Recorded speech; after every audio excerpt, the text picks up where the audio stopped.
Hello viewers, let's fix the slow animation problem of Android phone Samsung. Remember, it's not a fault, but sometimes it's accidentally activated and the phone behave annoyingly slow. Now you are watching, if I open anything, it's very slow. So flip down the mobile and this is the button responsible for slow animation. You can turn it off or turn it on easily, but let's leave it and fix the problem permanently or as desired. So go to your mobile settings and in setting come down and click developer option. If developer option is not available in your phone, so I'll leave my video link at the end for activation of developer option in mobile. Now scroll down till you see quick setting developer TLs, and now Windows animation scale, turn off this button.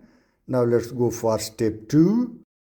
Once again, go to settings and now scroll down, click again developer options, and now once again go down till you see these 3: Windows animation scale, transition animation scale, animator duration scale. All animation are having 10x value. So let's click the first one, and better you keep it on animation scale 0.5, but let me turn it off so you may clearly understand the video. And now transition animation scale and do the same. Let me turn it off. Now click the third one, animator duration scale, and as I said, better you keep it on 0.5 or 1, but let me turn it off. And now you can see the mobile is very fast, and as soon as you click anything it displays. So it's up to you which speed of animation you would like to keep in your mobile. And through this way you can also enable disable mobile phone animation in your Android phone. Thanks for watching.